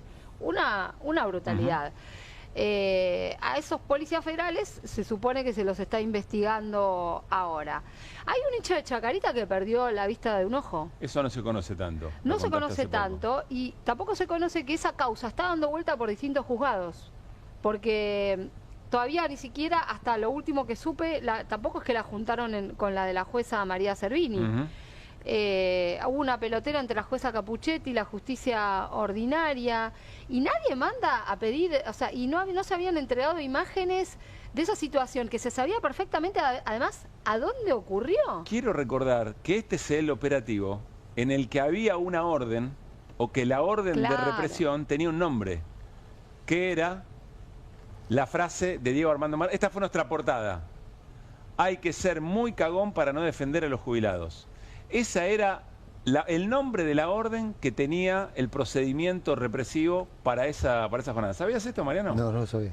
Y mira que Mariano tiene una curiosidad periodística muy importante. Estoy seguro que si se hubiera enterado le hubiera generado el escándalo. No a mí todavía me parece escandaloso que no haya tenido la repercusión suficiente. La orden de represión, es decir, del modo en que se tenía que ejecutar la represión de esa jornada, que era la jornada en el que los hinchas de fútbol fueron a acompañar a jubilados y jubiladas, se llamaba como la frase de Diego Armando Maradona. Hay que ser muy cagón para no defender a los jubilados. Eso fue dentro de la Policía Federal, ¿no? Que además está en el testimonio de uno de los federales que estaban a cargo de la... Sale de un testimonio de uno de los federales. Claro. Y hasta ahora no vi que la jueza Servini haya hecho nada con eso. De lo que yo vi y lo que han visto las querellas. Es importante que Servini abrió una causa grande sobre todas las características del operativo, ¿no? Que es el hincha de Chacarita que perdió el ojo, Iri, perdón, ¿no? Sí, exactamente, Jonathan Navarro. Él es el hincha que perdió totalmente la visión del ojo y ya te digo, no, hasta por lo menos la semana pasada no se habían entregado imágenes y las imágenes duran 60 días, después de 60 días. Creo que la que estaba entregando es la Auditoría General de la Nación, porque fue justo ahí en la puerta de donde está la AGN, ahí a metros del Congreso. Pero también un caso flagrante. Hay un antecedente de alguien que también perdió la vista de un ojo, que es un abogado de derechos humanos, que es Matías Aufieri, que fue en una de las primeras marchas. No sé si se acuerdan, cuando la ley Bases todavía se llamaba ley Ómnibus, a Matías le dieron un balazo de goma en un ojo. ¿En la que se acusó de terrorismo y golpe de Estado? ¿En esa marcha? Fue anterior, fue en febrero de 2024. Sí. ¿Te acordás que hubo 3 días de movilización? Bueno, en una de esas... Qué anécdotas que tiene este gobierno, ¿no? que anécdotas que tiene este gobierno respecto de la represión. En la Argentina hay un gobierno que dice que una marcha de protesta fue un hecho terrorista y que buscaba hacer un golpe de Estado. Yo no quiero olvidarme de estas cosas. Pero eso lo sostienen permanentemente. Ese es un argumento constante. Lo largaron el día de la represión del 12 de junio del año pasado. Como lo pusieron argumento, en un comunicado de la oficina que no existe. Porque lo que hicieron fue lograr que la justicia federal interviniera, en ese caso el fiscal Carlos Stornelli, pero es el discurso que permanentemente sostienen y lo han sostenido ante la Comisión Interamericana de Derechos Humanos. A ese nivel estamos. Y te vuelvo a lo de Matías Aufieri, porque me parece muy grave lo que pasó. El juez Julián Ercolini tuvo más de un año esa causa. Hubo un fiscal, Ramiro González, que pidió la indagatoria de 19 policías. Y cuando pide la indagatoria, Ercolini dijo, no es competencia del Fuero Federal, después de un año. Ahora la Cámara Federal le dijo, no, tenés que investigar esto. ¿Cómo me vas a decir después de un año? ¿No? Una situación aparte donde está identificado que es la Policía Federal la que le dispara a este abogado. Estamos hablando de gente que perdió la visión por un balazo de goma. Es delirante todo. Inescrupulosa la acción. Bueno, por ahí Ercolini estaba en lado escondido, por eso no pudo. Bueno, después vamos a hablar de eso. Tenemos algo para contar de eso también. Sí, no sé, capaz que estaba en se pasó un largo rato. O estaba escondido. Son las ganas de decir Ercolini lado escondido. Ercolini lado escondido. Son las ganas. Es que sí, yo a veces le digo, irónicamente, Ercolini lago escondido. Bueno, pero ha pasado esto con esa causa. Y vuelvo al 12 de marzo y la complejidad de lo que tuvo, todo lo que pasó ese día. Al hincha de Chacarita que veíamos recién, fue la prefectura aparentemente la que le disparó. Y a Beatriz Blanco, la jubilada, que todavía tampoco sabemos quién fue el policía, fue la Policía Federal, un policía federal el que la tiró al piso y que le pegó un bastonazo. Sí. Todo eso pasó el mismo día. A ver, cerramos, nos vamos a ir a una tanda, pero quiero repasar lo que nos trajo hoy Irina. Nos muestra imágenes tomadas por la Gendarmería, donde se ve con claridad el modo en que está disparando el cabo Héctor, ¿no? Sí. Héctor Guerrero sobre Pablo Grillo, y que se escuche en ese video, no en medio de una represión cuerpo a cuerpo, en medio de un grupo de gendarmes que están parapetados a mucha distancia de donde estaban los manifestantes, y que alguien dice, no le perdonen, hijos de puta, no le perdonen. Y estamos bien, decía antes. Estamos bien. Estamos Después de que sale el tiro, dice, estamos bien, estamos excelentes. Sí, Mariano, y cerramos. No, ¿cómo no unir lo que hablábamos recién con la diputada Estrada, con esto que está contando Irina, ¿no? O sea, cómo esto no... Todo es habilitante, todo está habilitado, claro, vale no todo. Engancharlo, no es parte de la misma historia, es parte de la misma, como te gusta decir, parte de la misma narrativa. Es parte de lo mismo, es parte, o sea, lo que recién contaba Julia parece que está fuera de esto, pero no, es lo mismo. Es un modus operandi, es una constante. Y la verdad que lo que preocupa es la inacción de los jueces, del Poder Judicial. A mí me preocupa sobremanera. Nos vamos a ir a una tanda. Al regresar vamos a conversar respecto de clubes de barrio. ¿En qué momento están los clubes de barrio frente a toda esta escena? Y voy a decir algo más.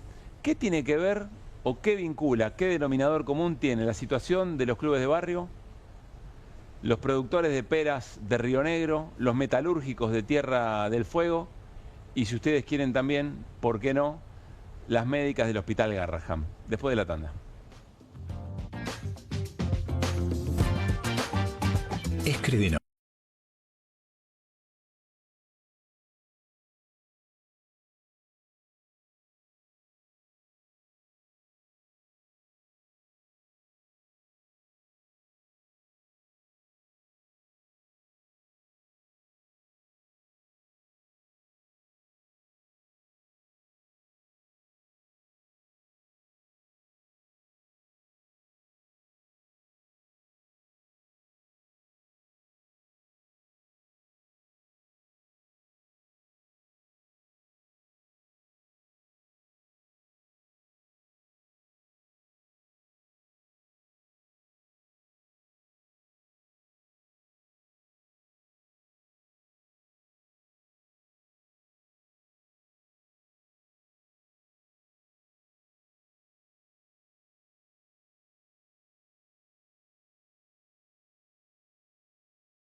en QR, columna que perfectamente podría hacer Mariano Hamilton con un paraguas, pero no, porque él es valiente. Y nos vamos a meter en el pequeño Milei ilustrado. Sí, el nuevo diccionario libertario argentino, la editorial Homo Mandriles. No es la había que lo percatado publica. de la edición anterior, editorial Homo Mandriles. Bueno, es una de las editoriales que está descollando ahora al lado de Planeta y Sudamericana. Muy Tenemos bien. Homo Mandriles. Como siempre los voy a molestar a los compañeros. Dale. ¿Qué entienden ustedes cuando le dicen anticasta o casta? ¿Qué es casta? ¿Qué es una casta? El Poder Judicial.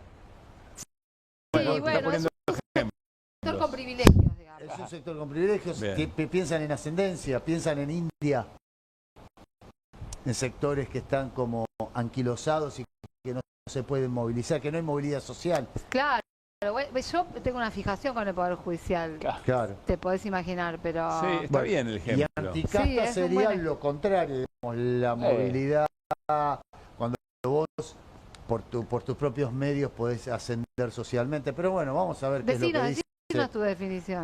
¿Eh? No, Decinos Vamos a ver qué dice el pequeño Milei ilustrado. Abrimos el diccionario. La casta. Femenino, ascendencia o linaje. O sea, jubilados.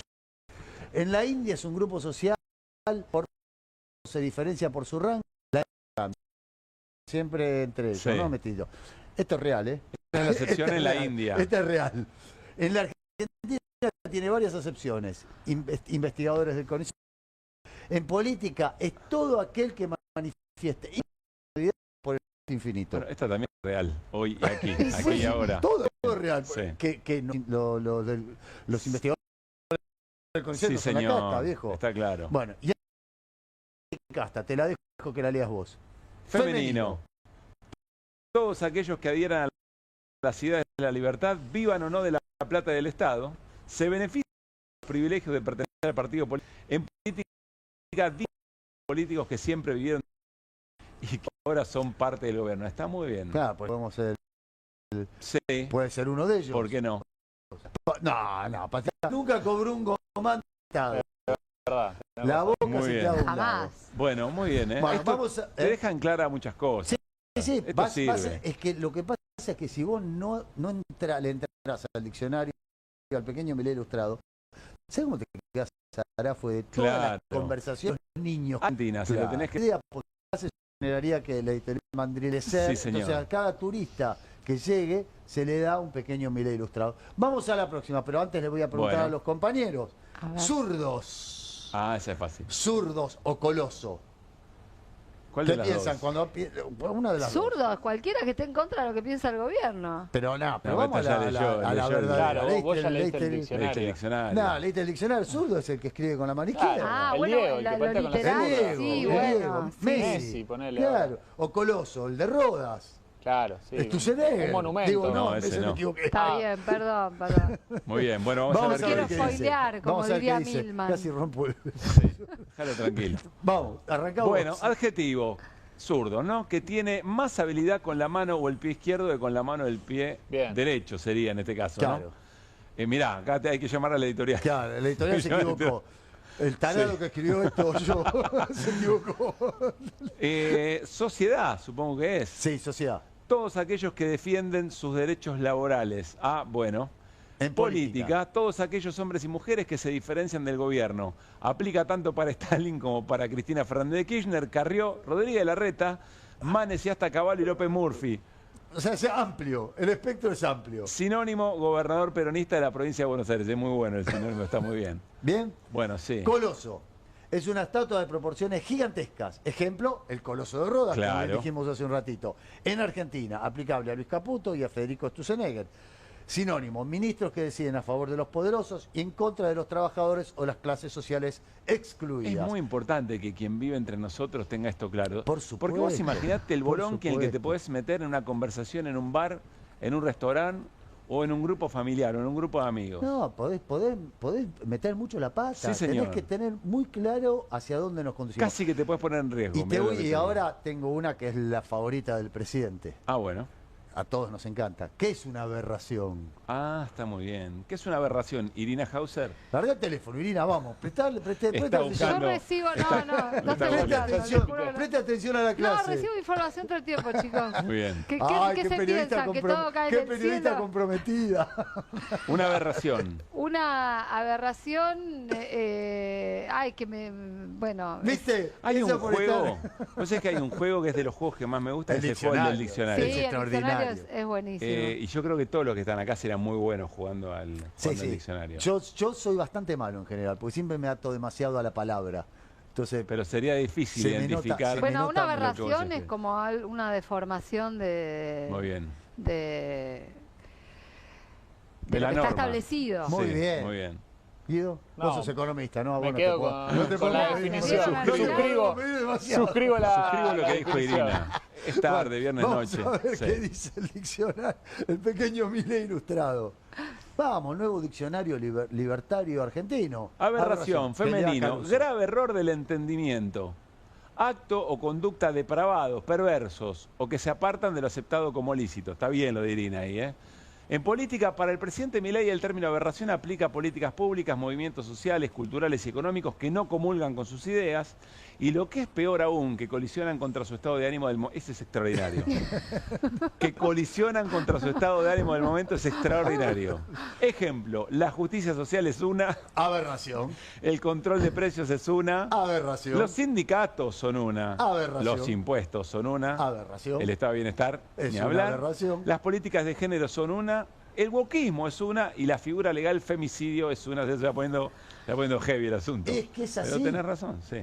O sea, esto hay que llevarlo, viejo, hay que llevarlo a las reuniones. Esto nos está aclarando, a mí por lo menos me está aclarando Sí. mucho. Este trabajo que estamos realizando con Claudio Martínez nos está Muy resolviendo bien. el problema. Yo te voy a decir una cosa. Viste que hay algunas embajadas que cuando se invita a visitar sus países ponen algunas advertencias. El instructivo. Un instructivo. A mí nunca me gustó eso, ¿no? Porque además segmenta, bueno. Pero te da un instructivo como para no meterte en problemas en ese país. Esto debería estar en todas las embajadas en la Sí, sí, Argentina. es como si fuera las normas de etiqueta, ¿viste? Para entrar a Algo un así. banquete. Sí. Bueno, te dicen, no, entonces usted tiene que estar de elegante de sport. o Ten en tiene cuenta que- todo esto porque Claro. si no la podés llegar a pasar muy mal. Exactamente. Muchas gracias, Mariano Hamilton. Por favor, es un placer siempre ¿Voy compartir yo con o usted. ¿Me paso para Pase allá? usted. Paso Sí, por porque atrás. no le gusta. Paso por atrás. A Juli no le gusta ir a otro lugar. Mira qué bien, ahí estamos, muy bien. Bueno, le queremos dar la bienvenida. Vamos a hablar de clubes de barrio, como les decíamos anteriormente. Pobre Juan Ignacio Bruera, que es el secretario del Observatorio de Clubes de Barrio, debe estar diciendo ¿a dónde vine un viernes por la noche? Pero bueno, estas cosas ocurren y en general suelen funcionar. Juan Ignacio, bienvenido, buenas noches. Muchas gracias por la invitación. Juan Ignacio es, insisto, el secretario del Observatorio de Clubes de Barrio. Ahora le vamos a preguntar específicamente de qué se ocupa, qué es lo que hace. Pero además es parte de Franja de Oro de Pompeya, ¿no? Así En la es. zona de Pompeya. Cerquita de acá. Muy cerca de acá, claro. ¿Qué es ser secretario del Observatorio de Clubes de Barrio? ¿Qué es el Observatorio de Clubes de Barrio hoy? El Observatorio de Clubes de Barrio lo pensamos para discutir políticas públicas con el Estado, porque siempre nos veíamos en la situación que cuando queríamos discutir por alguna cuestión en particular, terminaban dándonos un cono, una pelota, una camiseta, y entendemos que los clubes son dinamizadores en la economía y que no solamente cumplimos el rol de la práctica deportiva, sino que cumplimos muchas más que otras cosas que el deporte. El deporte, digamos, es lo secundario. Claro, es muy buena la imagen de llegan. ¿Qué van a pedirte? Ahí te van a pedir unas camisetas. No, queremos otra cosa. En este concepto, o en esta concepción de que Juan Ignacio nos plantea, un club de barrio es casi una aberración, Mariano, ¿no? Absolutamente. Somos la casta. Estamos Faltamos en estás el en la diccionario. Mirá, sos casta, sos una aberración. Sos un zurdo de mierda. Por colectivista. Totalmente. Entras en todas las acepciones. Todas las categorías. A ver, Juan Ignacio, ¿en qué momento están los clubes? Porque nosotros recordamos, sobre todo, supimos entender que los clubes de barrios eran un indicador de cómo estaba de alguna manera la comunidad. Ya en la pandemia hablamos mucho sobre eso. Se tomaron políticas, por ejemplo, respecto de las tarifas y demás. Los clubes se convirtieron en aquel momento incluso en centros de vacunación en algún caso. Así es. ¿Y en este momento cómo están?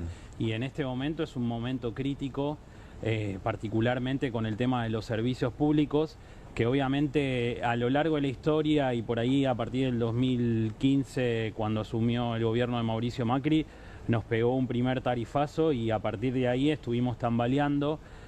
Y ahora con este gobierno que nos sigue atosigando con las tarifas, pensá que el incremento en un año de 2024 a 2025 fue más de un 72%, que es enorme para un club. Un club como el mío, que cobra un grupo familiar, la cuota 5.000 pesos. Imagínate lo que es para 5.000 pesos el grupo familiar. 5.000 pesos el grupo familiar. Imagínate, viene una boleta de más de 660.000 pesos. ¿Cómo hacemos para afrontarla? Te estoy hablando de un club que está en la ciudad de Buenos Aires. Imagínate los clubes del interior, sí, claro, o del conurbano. Así no que lo podés pasar a cuota eso, digamos. No, y aparte que la cuota, como está la situación y en uno de los estudios que hemos hecho con el observatorio, mermó el pago casi en un 30%. O sea, estamos también viendo esa dinámica de cómo la gente está sufriendo en el club. Lo ves en el buffet, porque el buffet no está caminando, o por claro, ahí cuando hay una jornada deportiva, antes se acercaba toda la familia y acompañaba al nene que estaba jugando. Hoy solamente por ahí va una mamá y a veces hasta lo dejan en la puerta del club hasta que termine de... Porque algunas competencias tienen un... La mayoría de las competencias se paga un bono mínimo para sostener esa competencia, y hoy la realidad es que también se ven esas pequeñas cosas. Claro, vamos a ver, nos trajo Juan Ignacio una placa para ver la evolución de la tarifa, sobre todo del costo del servicio eléctrico. Miren esto. Partamos, si ustedes quieren, del mayo del 2024. Miren la evolución. No hace falta explicar mucho, ¿no? La línea lo muestra por completo. Ahora estamos en 650.000 allá arriba, en marzo del 2025 y contando, Juan Ignacio, ¿no? Así es. Esto es solamente de este año. Ya venimos, digamos, igual sufriendo... Perdón, ¿esto es de Franja de Oro? Franja de Oro. Esto es Franja de Oro. Esto es Franja de Oro. Muchos otros clubes viviendo también la misma situación que el Club Franja de Oro. Hoy los clubes, de hecho, nosotros intentamos realizar alguna medida de amparo, y es tan cruel el gobierno nacional que cuando nos sentamos a hablar con los abogados nos dicen no podemos presentar ningún amparo colectivo, porque vos cuando presentás la boleta figura un subsidio del Estado Nacional que hoy es casi simbólico, que es de 25.000 pesos. Cuando el Estado Nacional y los estados municipales utilizan los clubes. ¿Hay algún interlocutor por parte del gobierno respecto de los clubes? Mirá, el único interlocutor que podríamos llegar a tener es Daniel Scioli, que en su momento respondió por el tema de las tarifas y dijo que había un plan para un recambio de luminaria. O sea, una respuesta totalmente absurda. De menor consumo. Sí, claramente, pero ¿cuánto podés mejorar el consumo? Es mínimo. O sea, el problema es de fondo. Nos quisimos sentar a dialogar con el gobierno nacional. Claramente la intención no es ayudar a los clubes. De todas maneras, yo estoy seguro que Scioli todavía no se enteró, porque peronista y deportista, en cuanto te escuche lo que está pasando en los clubes de barrio, seguro que se ocupa. Tiene un club al lado que es el que él jugaba la pelota, sí, y hoy tampoco ese club puede pagar la... ¿En serio me decís? Sí, la boleta de luz. El club donde Scioli... El club donde es y donde sigue yendo, nos hemos acercado, lo hemos hablado, obviamente por temor por ahí algunos no lo salen a decir, pero sufren el mismo inconveniente que sufre Franja de Oro o cualquier club de la Argentina. ¿Hablamos de la ñata? Exactamente. Bueno, Scioli está preocupado para traer la Fórmula 1 a la Argentina, digamos, estas son sus preocupaciones, pero te quiero hacer una pregunta, tiene una pequeña introducción. Mi hijo va a la Escuela de Comunicaciones y hacía natación en un club que se llama Villa Saores. Es un club que está ahí en Santo Tomé y Artigas. Y yo entré al club y el club tiene unas instalaciones extraordinarias, un club de barrio, y subí por una escalera y veo un gimnasio, veo un ring de boxeo y veo un tatami para hacer artes marciales. Y digo, che, pero ustedes... Me dice, no, esto lo hicimos con un programa que nos dieron durante el gobierno de Alberto Fernández. Entonces, nosotros, esto era una terraza, me dice el tipo, esto era un playón, una terraza, ni siquiera se podía caminar, era de chapa. Pudimos hacer la losa, pudimos cerrar y pudimos hacer todo esto para que la gente del barrio tenga acceso. ¿Qué era ese programa que se permitía? Estamos hablando de Matías Lames, ¿no? Por supuesto. Sí. Ese programa era Clubes en Obra, que sirvió mucho para los clubes porque teníamos posibilidad de el dinero que uno tiene reinvertirlo en infraestructura, pero también déjame decir que en su momento nos hemos sentado a hablar con el ministro porque entendíamos que la demanda principal era la de los servicios públicos, claro. Y lamentablemente tenemos una ley que es la 27098, que en su momento el ministro no la quiso reglamentar y que por suerte... Aquel ministro Matías Lames, sí. Y que por suerte el ministro de Economía en su momento, Sergio Massa, asumió la responsabilidad de los costos de los servicios públicos. Tuvimos a través de una resolución una bonificación del 45%, claro. en los servicios públicos a través de la Secretaría de Energía, pero nuestro temor era esto. Claro. Si se va un gobierno que tiene intención de ayudar a los clubes, ¿en qué quedamos? Nosotros tenemos una ley, más allá de que este gobierno las leyes se las pasa por donde quiere. Por el pequeño Milei ilustrado. Exactamente. Por el diccionario, sí. Entendíamos que era otro tipo de cantar porque te parás, digamos, con una ley que ya estaba reglamentada y que hoy nos encontramos con este problema. Una curiosidad, ¿qué importancia tiene en la vida de los socios de estos clubes justamente la actividad social que le da el club, ¿no? Y nosotros siempre decimos, primero generamos identidad, comunidad, solidaridad. Dentro de nuestros clubes no solamente viene el chico a practicar, nosotros hoy estamos sosteniendo lo que era la colonia que en su momento brindaba el PAMI, hoy el PAMI no está pagando más la colonia, tenemos más de 70 jubilados que se quedaron en Pampa y La Vía y que siguen viniendo al club y que no pagan ninguna cuota y que es un lugar de encuentro para ellos y para todas las familias. El club, insisto, genera comunidad, solidaridad, que este gobierno atenta contra todo eso y también atenta contra un modelo que es el modelo asociativo y que en su momento han planteado lo de las sociedades anónimas deportivas. Vienen también por ese modelo que es el acervo cultural, creo que de la Argentina. Y si perdón, dale. Sí, sí. Dale vos. No, que más allá del acervo cultural también, el entramado social de la Argentina es fundamental el club de barrio. Totalmente. O sea, todos se quejan, dicen, no, los pibes están en la calle, los pibes esto, la droga, esto, lo otro. ¿Qué mejor lugar para que un pibe no caiga en la droga? ¿Qué mejor lugar que es un club de barrio en donde practican deportes? O sea, si vos pateás ese tablero, estás empujando a los pibes a la calle, que es lo que todo el mundo dice que no tendría que ocurrir. O sea, es una estupidez. Totalmente. El discurso siempre de los clubes se adapta obviamente a la cuestión ideológica, porque por ahí hasta el más de idea de derecha te dice, che, los clubes sacan de la delincuencia a los pibes, y la realidad es que este gobierno no hay chance de que le entre por algún lado la ayuda a los clubes. Pero esa era mi última pregunta, Juan Ignacio. ¿Cómo ves o qué escuchás en las conversaciones que se dan, ¿no? Uno que también va todos los fines de semana a los clubes y se da cuenta que se votó de todo. Hay quien votó amarillo, hay quien votó violeta, hay quien votó celeste. Pero quiero preguntarte si frente a la dificultad de los clubes, que por supuesto la comunidad lo ve, o ante la imposibilidad de pagar o seguir pagando la cuota, si ves una reflexión, si ves una conversación respecto de las cosas que están pasando o todavía no. Yo creo que como dirigentes nosotros tenemos la obligación de hacerles saber qué es lo que se está viviendo y por ahí en muchas instituciones hoy estamos mostrando cómo estamos sobreviviendo y la situación que están atravesando los clubes y las propias familias, insisto, o sea, lo vemos en la diaria de las actividades y a partir de este año estamos como viendo un cambio tal vez en gente que creía que podía existir un cambio con Milei, que claramente no lo hubo, pero también nosotros como dirigentes estamos mostrando esa realidad de decirles, che, no era por ahí, claro. Hay que tratar de hacer otra cosa. ¿En qué deporte se destaca Franja de Oro? Futsal, somos actuales campeones de Copa Argentina y esperemos ascender a la primera división de futsal. ¿En qué división está? Estamos en la B.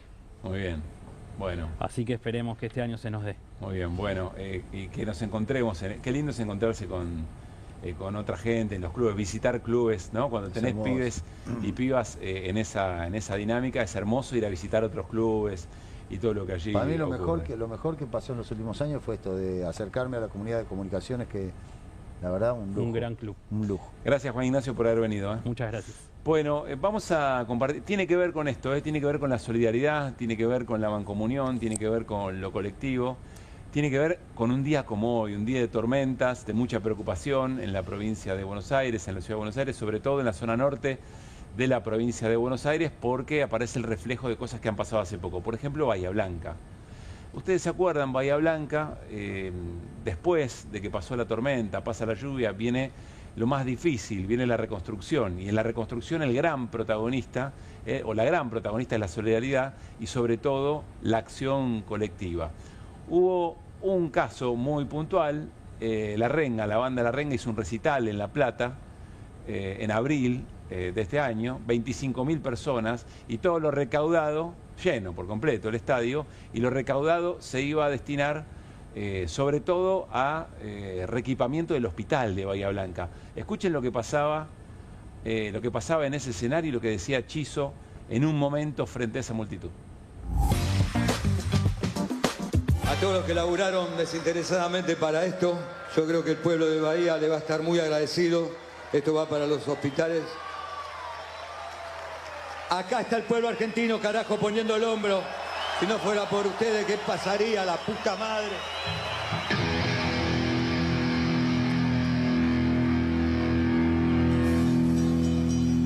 Acá están los verdaderos leones.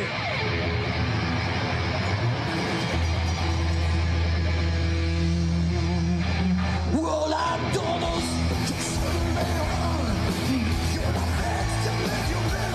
Acá están los verdaderos leones, decía Chiso, insisto, en algo que se hizo desde el espíritu solidario.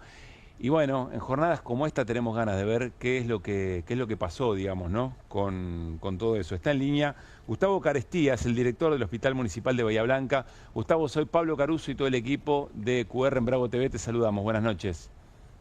Hola Pablo, buenas noches. Muchas gracias por atendernos, Gustavo. Mira, antes de preguntarte sobre esto que estábamos viendo y cómo está el hospital, déjame preguntarte qué reflejo están teniendo por estas horas, porque Bahía Blanca no es sede de la tormenta, pero están escuchando lo que pasa en otras localidades, ¿no? Sí, bueno, por suerte esta vez aquí no ha llegado todavía una tormenta fuerte, pero bueno, tenemos el recuerdo y tenemos esa sensación cada vez que llueve un poquito, claro, de ver lo que pasó, de remontarnos, mejor dicho, lo que pasó el 7 de marzo, que fue una situación terrible, inusitado para nuestra ciudad, nunca nos había pasado nada similar. Déjame preguntarte eso, Gustavo, y lo conversamos en el arranque, porque aún no siendo bahienses, no sé, hoy alguien en Zárate ve cómo se viene esta tormenta y que no frena, y lo primero que piensa es, che, ya no es como antes, que por ahí, bueno, capeamos un poco la tormenta. No, puede pasar como en Bahía Blanca, puede pasar como en Olavarría. Un poco estamos en esta situación aprendiendo también a cómo convivir con estos sucesos, ¿no? Sí, seguramente tiene alguna relación con esto del cambio climático y demás, obviamente, y digamos, nos ha llevado a todos a empezar a pensar en forma distinta respecto, claro, a los fenómenos climáticos. Gustavo, creo que se recaudaron 1.200 millones de pesos en ese recital. ¿Cómo vino al hospital? ¿Cómo se utilizó? ¿Cómo está en la situación ahora? Bueno, si me permitís, primero quiero decir que lo que hizo La Renga es espectacular, ¿no? Inusitado también y poco visto, como una banda que hace un recital de este tenor, como vos decías antes, con 25.000 personas, y donar absolutamente toda la recaudación al Hospital Municipal de Bahía Blanca. Esto, nosotros si bien recibimos habitualmente donaciones, y bueno, y más después de esta tormenta, nunca de esta envergadura. Esto es algo especial. Y no solamente nos ha conmovido a la gente que trabajamos en el hospital, nosotros somos 1.100 personas que trabajamos en el hospital, sino, digamos, lo ha conmovido también a la ciudad de Bahía Blanca. Así claro, que esto es para nosotros extremadamente valioso. Nosotros tuvimos algunos problemas con la tormenta, básicamente no de inundación en el hospital, pero sí de roturas de techos y de cielos rasos provocados por el gran volumen de agua. Y junto con eso el deterioro de algunos de aparatología médica. Claro. El dinero que se recaudó entró directamente a medida que iba acreditándose a la fundación del Hospital Municipal y se creó una cuenta especial para eso de común acuerdo con la gente que organizaba el recital, de manera que todo esté absolutamente cristalino y para que tengan conocimiento toda la gente. En el día de ayer yo hice una conferencia de prensa donde relaté con detalle exactamente en qué se está utilizando los fondos que recaudaron. Esto es, digamos, lo más importante. Vos decías la cifra de 1.200 millones, es más o menos eso, pesos más, pesos menos. Claro. Pero la cifra más importante del gasto que tenemos es de 450 millones de pesos en un nuevo tomógrafo. Nuestro hospital es un hospital de agudos que atiende la mayor parte de la emergencia de la ciudad de Bahía Blanca y que no puede indudablemente funcionar si no tiene un tomógrafo. Claro. Así que lo hemos, en este momento estamos terminando. Perdón, y antes de poder comprarla, ¿dónde tenían que ir? Si insisto. No, tenemos un tomógrafo. Justamente el tema es que se rompió con la tormenta. Por eso lo digo. Entre que se rompió con la tormenta y lo pudieron recuperar, para tener en claro lo grave que es no tener un tomógrafo en un hospital así. ¿Cómo resolvían una patología aguda que lo necesitaba? Sí. Tuvimos unos 15 días, el tomógrafo, vinieron los servicios de Buenos Aires y demás, pudieron ponerlo en funcionamiento después de 15 días, y esos 15 días que no tuvimos, compramos, entre comillas, el servicio en el sector privado de Bahía Blanca. Ah, bien, muy bien. Así que trasladamos a nuestros pacientes en caso de necesidad.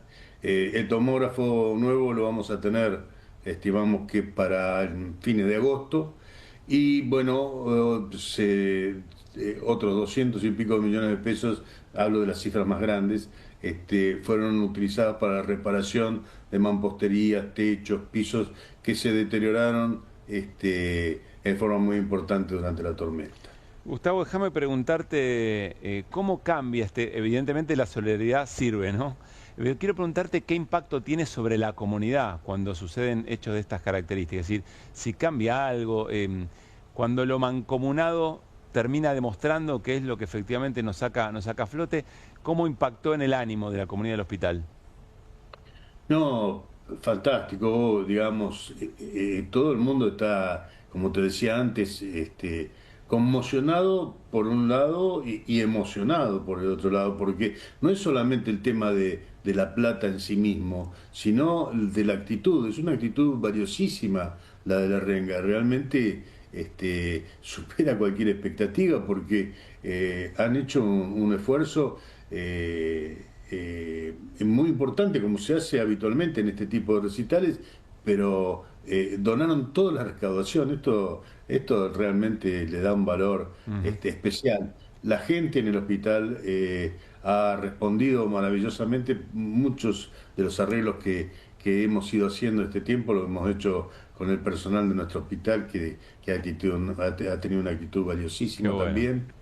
Y realmente para todos nosotros ha sido fantástico. Hoy hablaba con el manager de la banda y me decía que uno de los integrantes de la banda había tenido un problemita de salud acá cerca de Bahía y fue atendido, y el mismo médico, alrededor de 100 kilómetros de Bahía, le agradecía la actitud que había tenido con el hospital de Bahía Blanca. Esto realmente revaloriza y te da una idea de lo que piensa la gente de Bahía y de los alrededores de Bahía con lo que ha pasado con la banda, ¿no? Gustavo, muchas gracias por este rato, lo valoramos mucho. No, por favor, gracias a ustedes. Que estés muy bien. Quiero contarles por qué decidimos hacer esta noche con una casualidad difícil, porque también hay una tormenta que tiene a muchos compatriotas en una situación muy, muy difícil. Porque en QR decidimos empezar a compartir en nuestra agenda cosas que nos hagan sentir muy bien en función de esas superaciones colectivas, en las dificultades que se empiezan a tratar de una manera, insisto, mancomunada, a partir de la solidaridad, con esfuerzos, se resuelven problemas que generan otros, desde el individualismo, desde cortar los lazos, intentar, como decíamos recién, la aberración de lo colectivo, ¿no? Caracterizar de esa manera. Y nos parece muy importante para demostrarnos a nosotros mismos que en estos tiempos también podemos traer algo de agenda que nos haga sonreír, como nos hizo sonreír la anécdota que nos contaba recién el director del Hospital Municipal de Bahía Blanca. Porque en ese hombro con hombro, porque en saber que el otro está, que no estamos solos, que el otro está para darnos una mano, que no es un enemigo ni mucho menos, porque ahí anida la esperanza en momentos realmente tormentosos. Lo digo literalmente como en jornadas como esta, la que azotó Bahía Blanca, o metafóricamente hablando. El gobernador Axel Kicillof también se refirió o recordó la situación de Bahía Blanca porque se cumplieron las promesas que se habían hecho en su momento, lo hizo de esta manera. Cuando fue la inundación, estuvimos esa misma noche, pero a los pocos días vinimos con una serie de anuncios, son 10 anuncios, y hoy vengo a decir que cumplimos con los 10 anuncios que hicimos, los 10. Después, un anuncio, lo quiero comentar porque fue algo que Bahía perdió en materia policial, de seguridad, que venimos a decir que el 911 va a volver a Bahía.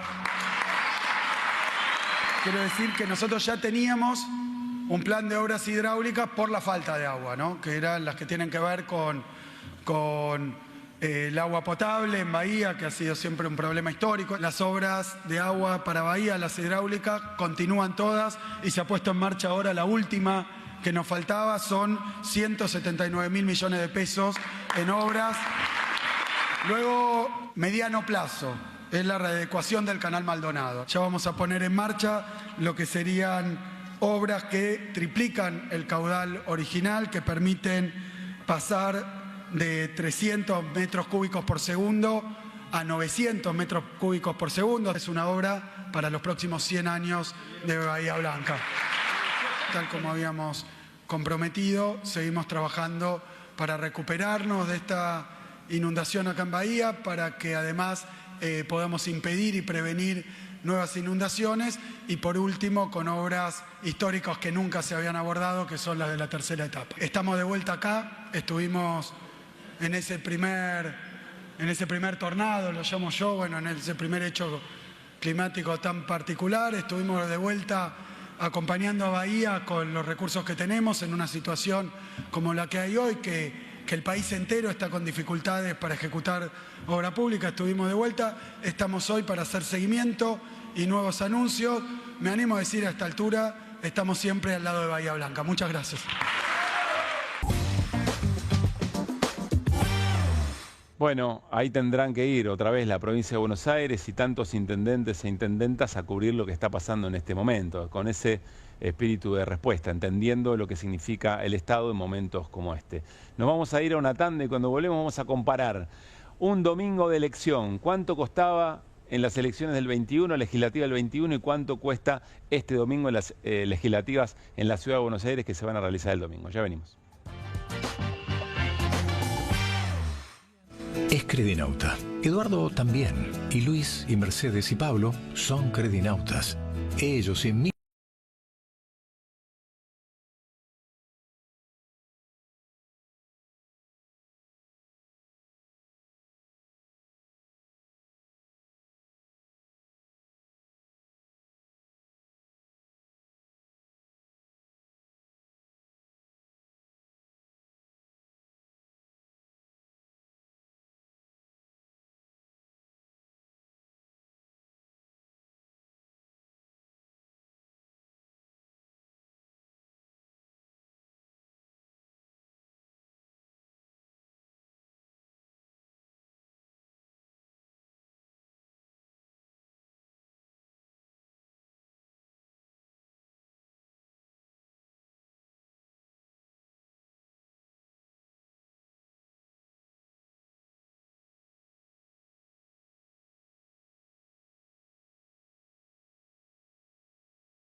Muy bien, seguimos en QR, último bloque y vamos a hacer comparación de consumo de un domingo electoral en la Ciudad de Buenos Aires. Lo trajo Guido Bambini y con esta portada, miren.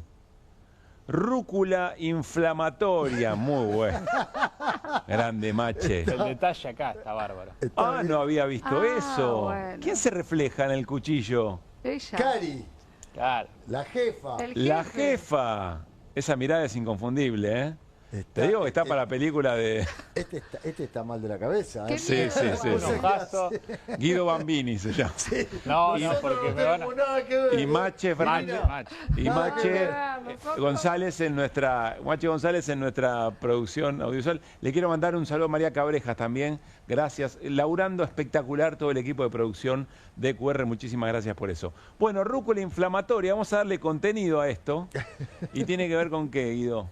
Y vamos a hacer una comparación con las últimas elecciones legislativas de la Ciudad de Buenos Aires. Traje precios de la Ciudad de Buenos Aires de mayo de 2021 y vamos a compararlos con hoy. El dato de realidad es de abril, es el último dato disponible de la inflación del mes de abril, pero bueno, es un proxy. ¿Qué pasó en estos 4 años, punto a punta? ¿Cuánto sale en pesos y cuánto sale en moneda dura? Empecemos. En dólar MEP.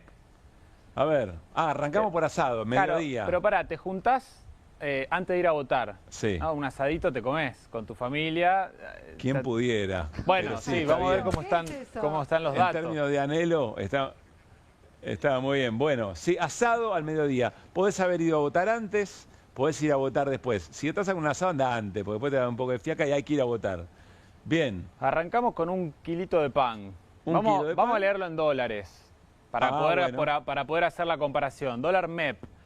Mayo de 2021 estaba en 156 pesos el dólar, ¿no? Hoy está en 1.250 el promedio de abril. Dólar Entonces, un kilo de pan francés tipo flauta, un dólar, 1.1 en dólares, 2.6 un en abril aumento 2025. Bastante. Sensible, sí, totalmente, de 1,1 a 2,6.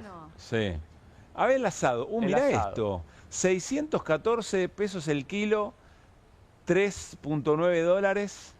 11.447 el kilo en pesos, 9 dólares, 9,2 dólares. Prácticamente se triplica. De 4 dólares a 9 dólares se triplica el asado, tremendo. Chorizo fresco, 3 dólares frente a 7,5 más o menos. Sí, más que se duplica. ¿Por qué lo estamos viendo en dólares? Bueno, pues es una forma de compararlo, digamos, no estoy tomando dólar oficial, sino estoy tomando dólar MEP. Es mostrar cómo todo se encareció en dólares, porque claro, el gobierno va a decir, no, los salarios volaron en dólares. Bueno, los salarios en dólares, por este tipo de cambio que veníamos discutiendo en la primera columna de la noche, que decimos que está atrasado en alguna medida, se incrementaron, pero no de la forma en que se incrementaron estos precios. Los salarios tomaba la media registrada del sector privado. Estábamos hablando en torno a los 500 dólares en esta época, mayo de 2021, y ese mismo salario hoy está en 750. Bien. Digo, no llega a duplicarse cuando acá vemos, vamos a ir viendo, acá más que se duplica. Lechuga le pusimos al asado, tomate perita y cebolla común, está muy bien, vean las diferencias muy importantes. Hacer una ensalada. Y el total, mirá, 10 dólares y medio frente a 25 dólares. 25,5, más que se duplica, 2 veces y medio. Tremendo. Una alternativa que puede ser un asado. Tenemos otra alternativa. Ravioles. De mediodía. Para el que no le gusta el asado, mete unas pastas. Domingo, ¿quién está? Sí. Me sumo. Medio que no queda otra, ¿no? Domingo al mediodía, ravioles sí puede ser. Ravioles frescos, la plancha, digamos. Se duplica. 151 pesos a 2.570 pesos, de $1 a 2. Lo miramos en dólares, se duplica. Muy bien. Y un postre... Me tentó, cuando estaba mirando los rubros de la estadística, dije, ¿por qué no unos Durano duranos? en almíbar nos clavó de postre. Durano al natural. Yo te pateo todo. Bueno, me faltó una crema.